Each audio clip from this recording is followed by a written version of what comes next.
Во студиото на Здраво Македонија по 9 часот се дружиме со Стефанија Трајчевска, специјален едукатор и магистар по интелектуална попреченост и аутизам, Радмила Пешева, директорка на јавното претпријатие Лајка и пејачката Тамара Стојковска. Останете со нас до 11 часот. 9 часот и 13 минути. Ве поздравувам во овој дел од емисијата сите вие кои што подоцна се вклучувате на програмата на Канал 5 и се разбира ќе ве поканам да останете во ова женско друштво до 11 часот, да ги слушнете сите разговори кои што во продолжение ќе ги направиме заедно со мојата драга колешка Вера Мештировиќ, која што ја најавив уште рано изутрина. Верче, добро утро. Ти благодарам се, секако добро утро за тебе. Почитувани ве поздравувам и секако ви сакувам убав утро. Верувам дека уште од наутро од 6:45 веќе сте со нас и ќе останете до 11 часот. Сите она кое што досега го споделивме, верувам дека го задржавме вашето внимание, така и ќе биде сега со нашите гостинки кои што ги имаме. Имаме навистина убава позитивна енергија овдека во студиото и верувам дека таков ќе ни биде разговорот и како што е редот сето да се ги поздравиме уште еднаш. Така е, повторно обединивме три различни професии, три прекрасни дами кои што верувам дека имаат доста што да кажат и се надам само дека ќе ни стигне времето да раскажете се што планираме. Веднаш до мене е Тамара Стојковска. Тамара, добро утро. Добро утро и тебе. Ти благодарам за поканата. Како си? Супер, одлично. Убаво ми е вака кога убаво ќе ми почне денот. Одморена плюс настрана од се за чудо, бидејќи во јануари генерално не сум навикната да одмарам, меѓутоа убаво баш. Да, имаш навистина убав повод за гостувањето, имаш нова песна. Ние некако чекаме да се подсоберат неколку песни па да доеш да ги спромовираш. Тоа значи дека си доста активна и дека работиш и создаваш овде во Македонија, тоа е за поздрав. И Здраво Македонија секогаш има простор за промоција на нова македонска музика. Ви благодарам баш. Веднаш до тебе ние Радмила Пешева која што ни доаѓа од Лајка. Добро утро и за вас. Добро утро. Благодарам за поканата. Благодарам што секогаш сте отворени за овие наши прашања. Така е. И секогаш се чувствувам пријатно во вашето студио.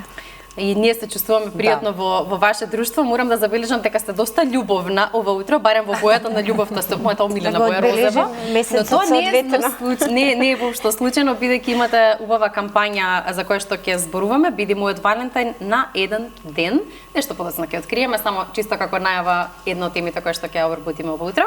И веднаш до вас ние Стефанија Трајчевска, која што е специјален едукатор и магистар по интелектуална попреченост и аутизам. Добро утро и за вас. Добро утро и од мене. Поздрав до сите гледачи од супер вака женско друштво и се надевам дека ќе имаме супер разговори, супер муабет.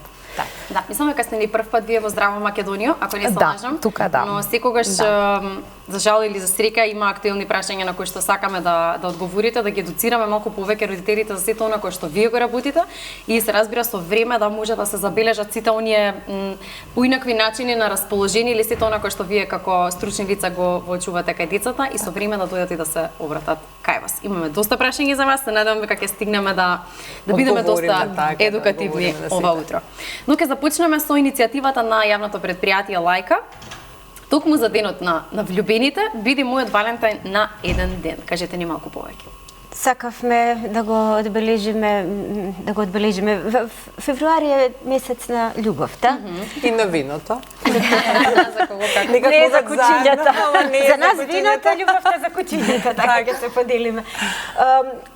Токму кучињата стационирани во нашето прифатилиште се тие на кои што навистина многу им треба. И нашите колеги смислија една убава акција, да речеме, ќе им понудиме на граѓаните да си одберат дејт, состанок, да кажеме, состанок со куче од нашиот стационар на еден ден, за да можат да го прошетаат, било што прават, било какви активности во текот на денот, да биде тоа со кучето.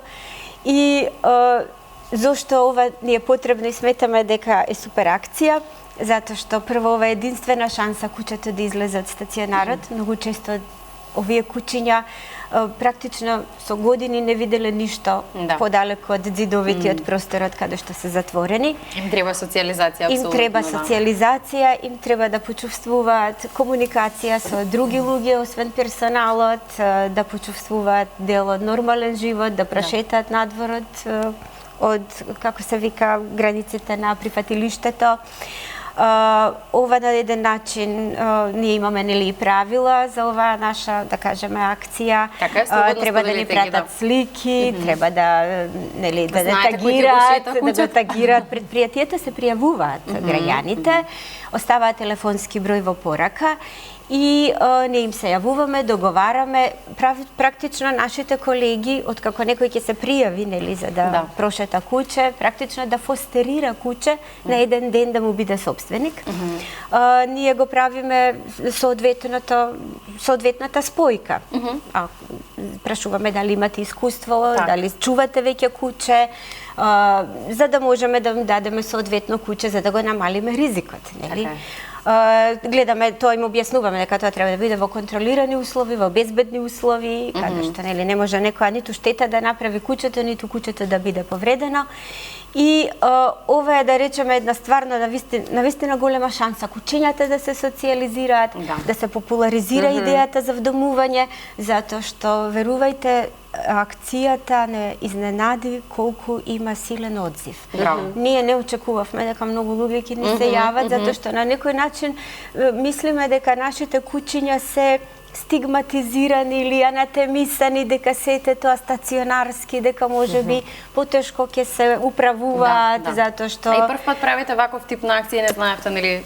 Не, ова е вака, да, и мислам дека ќе продолжиме. Акцијата, да појасниме за граѓаните, трае цел месец. Значи, не само на 14. Но по повод, нели, 14. Кога е Свети Валентин, празникот е, иако е римокатолички празник, во популарната култура е многу раширен и затоа ние решивме да го искористиме. Значи не само на 14, туку низ целиот месец ќе можат нашите следачи и граѓани да се јават, да земат куќе, да го прошетаат, да го однесат до парк, можеби во кафич, да ги придружува на кафе и сето тоа да во петшоп, се што ќе смислат, нивната нормална динамика да ја следи нивното привремено вдомено куќе на еден ден и тоа да резултира основно е со фотографии, затоа што и после тоа куќињата на некој начин да бидат амбасадори на куќата. И тие самите ќе направат конекција со него и верувам дека после ќе се заложат и да го реобјавуваат и можеби некој ќе го вдоми. Знаете како, кога се сликаат, кога се вадат надвор од прифатилиштето, такви слики, секогаш и слики во контакт куќата со луѓе, секогаш психолошки подобро помагаат на вдомувањето. Разбирате отколку кога ќе го видите во така некако во тој момент ќе се конектираат можеби со таа нека прушатка и тоа време кое што ќе го поминат заедно. Ова се, освен што го правиме за да ги развеселиме нашите куќиња, го правиме нели да шириме јавната свест дека треба да се вдомува, не да се купува и да им ги приближиме овие нели души, овие потенцијални миленици на граѓаните да видат дека се подеднакво податни да бидат домашен миленик како и било кое друго расно куќе или купено куќе или мало куќе земено од мало легло и така. Иако станува збор нели за возрастни куќиња, имаме и млади, меѓутоа во главном се возрастни 1, 2, 3 години па и повеќе. Да, интересно е дека нашите други две гостинки исто така имаат куќиња, но нешто подоцна ќе ги прашаме, за тоа најпрво би сакала да го погледнеме промотивното видео кое што кружи на социјалните мрежи, после кое што имавте навистина одличен одзив како што кажавте и самата. Да погледнеме. All I dream of is yours. All I long for is your touch. And darling, something tells me it's enough. You can say that I'm a fool and I don't know very much, but I think they call this love.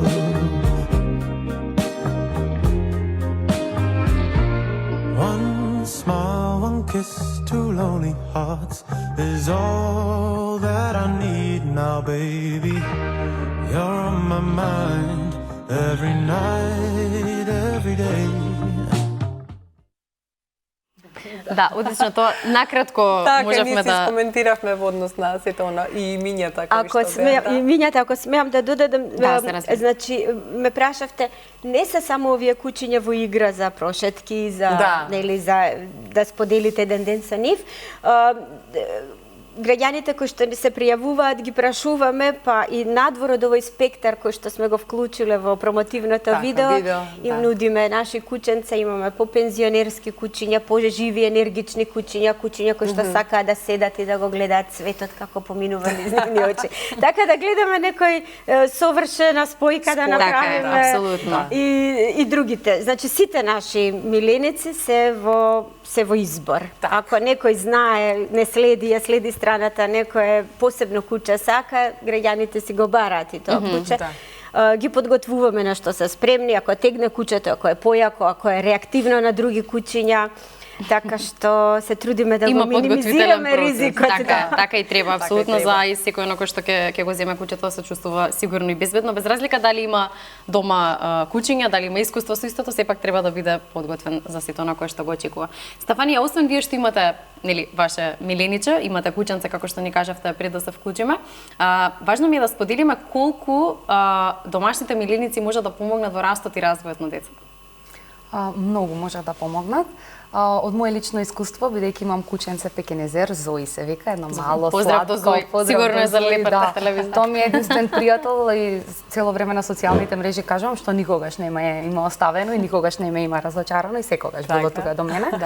Јас имам и на работа често. Многу од родителите ја сакаат, некои од родителите се исплашени, алергии, мада што нема ништо тоа.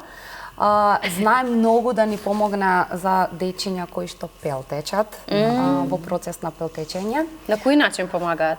На секаков начин. Самото нивно присуство, самото присуство на кученцето да ним дава смиреност, ним дава сигурност во однос на социјализација, во однос на надминување на стравот и слично, емоционални проблеми.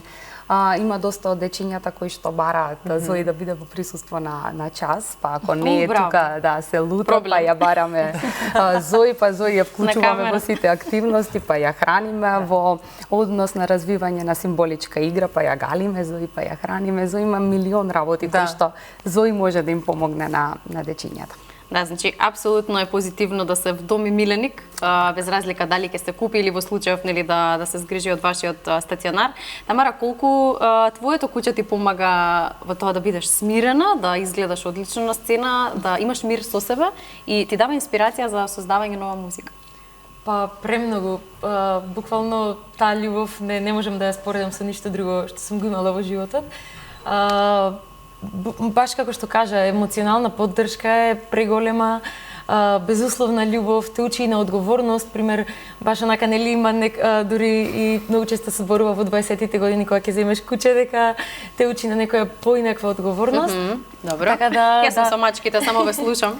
Треба да научам доста работи за генерално е за миленик, меѓутоа кучињата се малку поспецифични, нели дека треба да ги шеташ, малку е поинаква грижа. Поголема обврска можеби.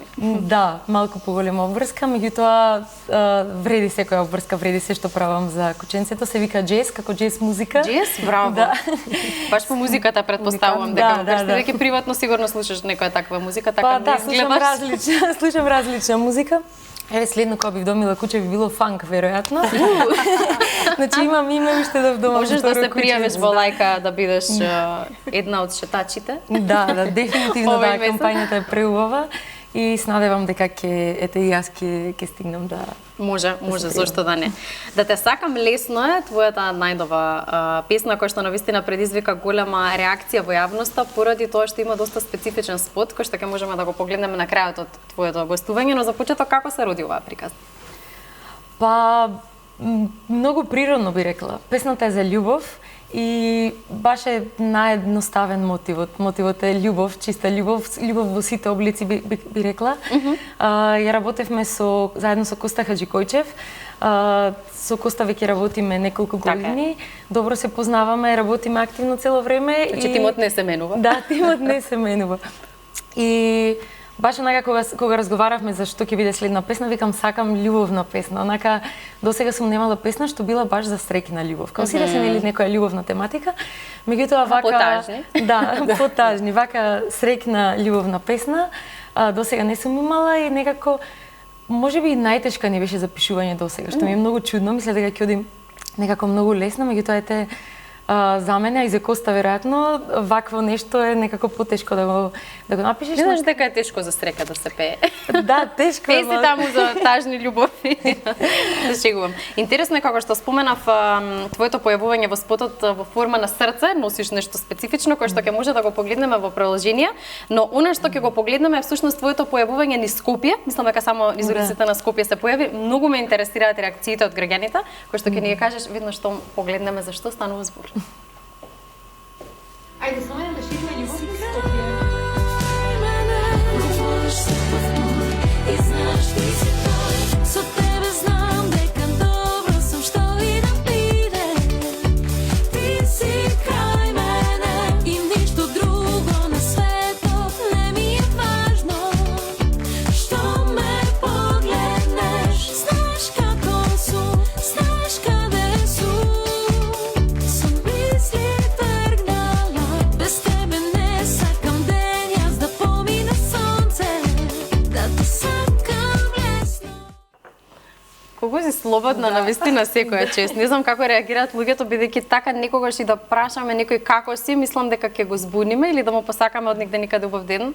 Исто така некако ќе не погледне како чекај малку. Некако сме научени на многу негатива, а ти шириш премногу љубов.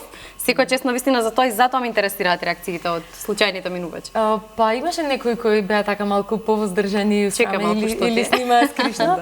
Меѓутоа имаше премногу луѓе што се вклучија, играа со Браво. мене и деца и возрастни луѓе, имаше и многу туристи и се сликавме заедно, имаше баш се сеќавам некои други што снимаа некој друго видео, баш со камерманот игравме заедно, штета што го немам тоа во видеото. Меѓутоа мислам дека на сите ни фали малку така позитива и некоја издишка, да, и љубов. И некако многу лесно прифаќам. Барем и јас така сум, лесно прифаќам некој да ми го направи денот. Ако има некој тука да шири позитивна енергија, би ја впила и тоа како. Ја земаш Така, нормално, да, така да. и треба да и некако треба тоа да ни стане секој дневе, да се научиме на убави работи, да кажеме нешто убаво, да споделиме, да пофалиме некого на крајот од денот, бидејќи некако мислам дека се отугивме со текот на годините и дека не знаеме за убаво, само ги гледаме негативните работи кои што се навистина насекаде околу нас, но многу потешко е да ги видиме тие убавите кои што треба да ни се Да го потврдиме тоа и секако да дадеме нели како еден печат да потврда за сето она кое што е добро. Некако Така е. повеќе сакаме да ги стакнеме негативните работи, да кажеме тоа не е добро, отколку да пофалиме некој дека направил некое добро дело или нешто што се случува.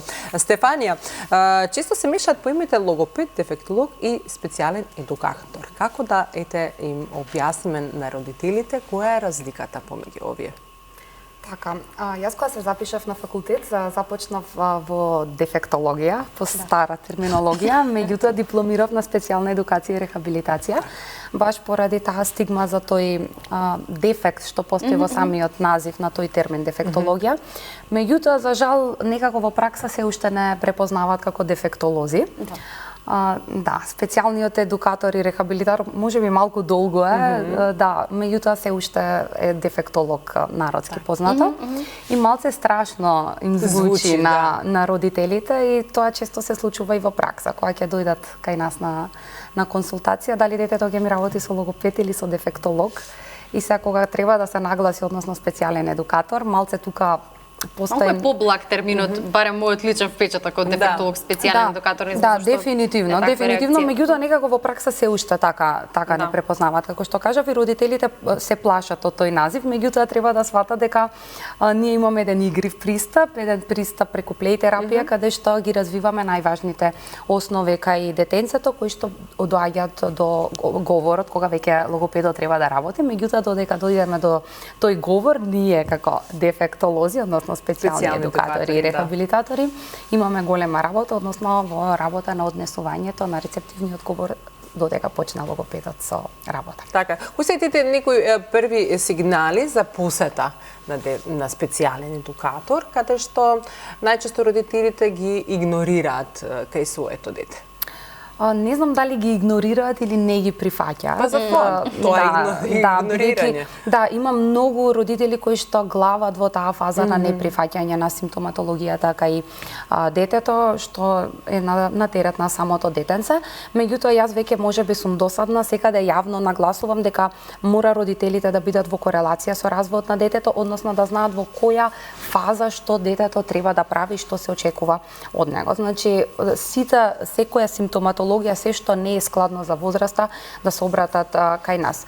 Најчесто може да бидат симптомите јавени од екранизација најчесто, од немање доволно игра, од немање доволно социјализација, меѓутоа има една голема лепеза на фактори кои што влијаат невртењето на име, изостанувањето на символичката игра, показниот гест и ред други работи. Еден од овие симптоми да се јави, најдобро е да се јават, да се консултираат, па после останува работата на специјалните едукатори. Така, постои ли некој период каде што да речеме до кога би требало да го направат тоа? За да речеме иде полесно по тоа она кое што следствено вие треба да го направите. Така, кај нас народски до пред кратко време постоеше стигмата дека до 3 години детето не треба да посетува ниту специјален едукатор и рехабилитатор, ниту логопед, што е голема грешка. До 3 години треба да имаме фраза од 3-4 збора, детето веќе да има одреден начин на фина моторика, на грофомоторика, изразување, социјалниот дел да биде активен. Меѓутоа, во последните години, посебно од короната, кога беше актуелна, па се навака се зголемува бројот на дечиња со задоцнување. Секоја симптоматологија може да се запримети уште од најраното детство, кога родителот е во корелација со развојот секако. Така, помага ли ете да речеме дома кога мајката или некој што се, да речеме, ако не оди веќе во градинка, секојдневно кога се вели дека треба да им се зборува на децата, не да се оставаат со екраните или телевизорот да слушаат тоа, туку дека треба да има нели таа некоја, иако детето тогаш нели не зборува, меѓутоа треба да ги слуша зборовите, што повеќе да има таа конверзација, иако детето во тој период, да речеме, не може да врати со некој разговор, но меѓутоа да се зборува сето она кое што нели се прави во текот на денот.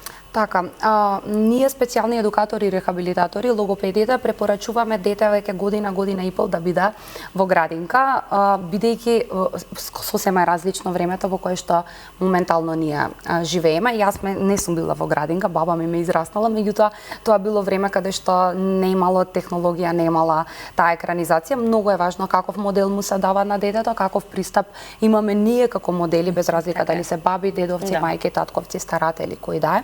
Децата учат од модели и често кога доаѓаат на проценки кај нас, кога ќе поставам некое прашање, викаат они не виделе. Не виделе како е тоа. Што е тоа? За да детето да знае да реди коцки, пример треба некој да му покаже или да знае да покаже лице вашимо, тоа некој треба да му го моделира, да му го покаже како изгледа за да детето учи. Како што кажав, децата учат од модели, каков пристап имаме ние и какво секојдневие поминуваме со децата, какви сме, колку сме вклучени во нивното секојдневие и во нивниот живот, има значителна важност, посебно во тој период кога е најважна таа пластичност на мозокот, кога детето најмногу учи, кога детето најмногу впива, кога детето најмногу разбира. Така и сега уште еден страв кај родителите кога станува збор за градинките, вие спомнавте дека веќе од година и пол треба да бидат да ги посетуваат градинките, меѓутоа некако родителите пред втората или третата годинка поради настинки или нешто сметат дека не треба да одат во градинките. Како заштитат имунитетот да на го детето. Јас совет што го давам до родителите, таа заштита на имунитет, тие настинки мора детето да ги помине. Дали на година и пол, дали на 2, дали на 3, мора да ги помине, само важно е да издржат и да не го навраќа детето на назад, затоа што на дечињата им треба социјализација, им треба игра. Многу е важно и каков е пристапот на воспитувачите во градинките, колку тие се вклучени, колку тие работат, колку ги вклучуваат децата во секојдневните активности. Мене лично како терапевт ми е важно колку детето се снаоѓа во самото социјално поле, а потоа когнитивните вештини и се тие работи потом доаѓаат. Ти да не дојдат, не мора да значи дека треба да ги нагласуваме, многу ни е важно колку детето функционира во самото социјално поле. Така. Да. Редно ќе продолжиме со вас, што туку ми пристигна на нашата фан страна на Facebook едно прашање од наш редовен гледач Панче, поздрав до него. Вели, ве молам да ја прашате гостинката дали покрај шетањето куќиња вршат и обука за собирање на измет на шетаните куќиња по скопските улици и мала. Инаку не сум против чување на домашни миленици, дома чуваме 3 мачки цели 18 години. PS чуваме и куќе надвор во двор. Секако дека тоа ќе биде дел од обуката. нашите... Не е тоа обука. Значи од насоките. Од насоките, од насоките кои што ќе ги дадеме за како со куќето, особено за тие кои што немаат веќе миленик, тие што имаат миленик знаат што се обврските. И сакам сега да го искористам ово прашање да кажам дека Лајка во континуитет работи и на едукација. Без оглед дали работиме со дечиња, многу често во нашето прифатилиште доаѓале градинки, деца од градинка, деца од рана школска возраст, прво, второ, трето одделение. Во минатото сме имале многу соработки со училишта, со основни училишта. Ние сме вршеле едукација во училиштата и каде што дел од едукацијата секогаш била како одговорна да се чува куќа, што значи одговорна да се грижиш за миленикот, како да се со тој миленик како одговорна да заштитуваш средината, нели, безбедноста на другите, безбедноста. Генерално имаме проблем со чување на природата. Па ние генерално имаме проблем со култура, со тоа како се однесуваме. Некои работи навистина доаѓаат од дома и од домашното воспитување. Еден спрема друг, спрема средината, спрема нашите миленичиња. Има доста проблеми, се трудиме. Кога сме кај проблемите, морам да споменам дека неодамна граѓаните алармираа за појава на многобројна глутница куќиња безушни маркици на територијата на општина Карапаш. Мислам дека сите знаеме за што станува збор, но на кој начин Лајка се справува со вакви ситуации? За жал, не е само во општина Карпош. Се забележуваат вакви појави во последно време и во други делови од Скопје. И ние знаеме дека не е пријатно, особено кога ќе се види чопор куќиња, дури ние што сме кучкари, е нормално дека човек нелагодност ќе осети кога ќе се соочи со толкава групена куќиња. Лајка се труди секаде да постигне, да излезе на терен, да залови во акцијата од Карпош, и тоа се тековни акции, затоа што верувајте, со едно излегување на терен не можете да се справите со диви куќиња. Значи тоа се сакам да им објаснам на граѓаните акции кои што во континуитет треба да течат. Не може одеднаш да се реши еден простор. И ние на тие проблематични точки стратешки им приоѓаме, што значи 1-2 недели ги обработуваме тие простори, по неколку пати во неделата поминуваме. Бидејќи станува збор за најчесто се тоа диви куќиња кои што тешко се фаќаат со сајла, тоа е дополнителен проблем при заловувањето, затоа што треба и со други алатки да се заловуваат, дувалки, пушки, па дури и бараме помош и од други ветеринарни оператори кога станува за вакви алармантни ситуации. Оваја година веќе и почнавме, јас се потрудив и на колегите пренесав повеќе сервисни информации да дава нашата Facebook страна, каде што знаеме Facebook е распространет, многу сите во Македонија следат социјалните како тие диви куќиња не доаѓаат во градот. За да следат каде ловиме, што правиме, дека ќе даваме кратки информации, а тоа што одеднаш се појавува голем чопор куќиња кои што се можеби по нивниот физикус нетипични за урбана средина, има големи индикации тоа што се диви, значи не се има големи индикации дека не потекнуваат од нашата урбана средина, затоа што знаете, скопско куќе од секогаш на назад ако размислуваме улично било социјално куќе. Затоа што човекот му е извор на храна. Случаен минувач може да му даде нешто. Него не му е во интерес да биде непријателски расположена према луѓе. Мислам, тоа е една едноставна бихевиористика на уличното куќе. Друго е веќе кога ќе стане територијално, па брани, си го брани, тој што мисли дека му е сопственик првиот комшија пред чија што куќа лежи или нешто. Тоа се веќе други проблеми. Меѓутоа, генерално куќињата се социјални битија и овие куќиња сметаме дека се донесени со дислокација, со непочитување на законските одредби. Сметаме дека е организирано, затоа што не може поединец може едно куќе да дислоцира или најмногу до 2. Меѓутоа, вака цели нетретирани куќиња одеднаш на улица не е природен прираст, верувајте, во градот. Природен прираст ново може да се појави од некој двор да излезе, некој да го напушти 1 до 2, ќе видите нови куќиња во едно мало. Меѓутоа, одеднаш 15 куќиња во центар или во кисела вода, веќе е симптоматично. Навистина е неприродно. Да, веќе е симптоматично. Ние апелираме до општините и како институција, нели, да се запазуваат законските одредби, секоја општина да има, зборуваме општините надвор од територија на град Скопје, секоја општина да си има програма, да го прави тоа што го прави Лајка за Скопје и тогаш, верувајте, нема да се креира ваков метеж. Кога сите би вдомувале, сите би го промовурале вдомувањето, сите масовно би кастрирале, стерилизирале, за да нема легла на улица, општините ќе си го намалат проблемот, наместо да го префрлаат во друга општина, грижата да премине на друг. Да, баш убаво кажавте. Тамара, ќе продолжиме со љубовта.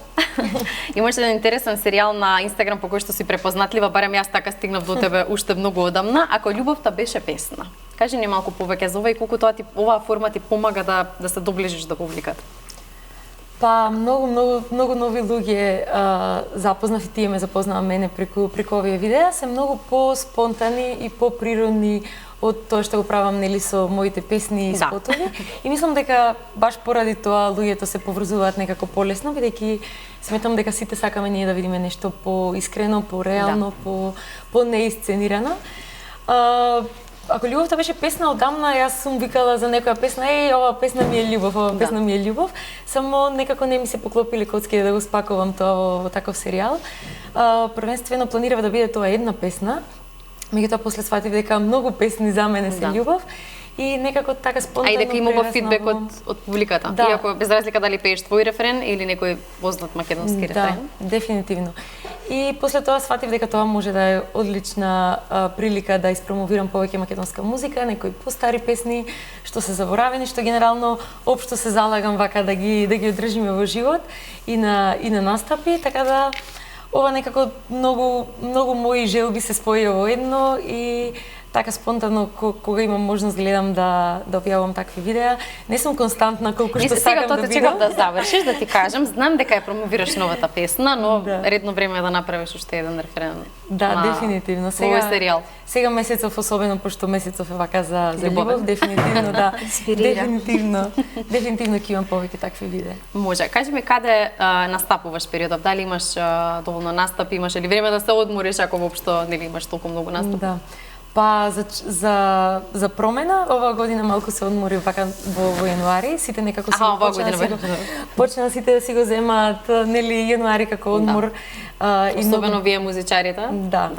И многу добро ми дојде тоа, меѓутоа настрана од тоа цела година, претходна година и општо изминатите години, низ цела Македонија настапувам, генерално сега и во нови градови, за прв пат во Тетово, во Кичево бевме периодот, во Кавадарци почнахме да настапуваме често.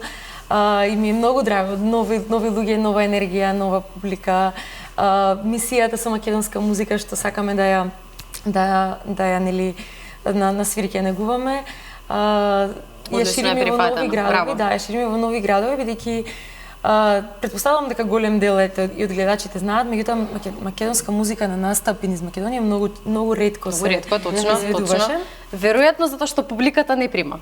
Но кога вие музичарите ќе се сплотите и кога ќе одлучите дека македонска музика ќе ви биде приоритет во репертоарот, тогаш мислам дека и публиката ќе се навикне да го слуша истото. За момент ќе мора да направиме на кратка пауза, одиме со реклами, веднаш потоа продолжуваме онаму каде што застанав.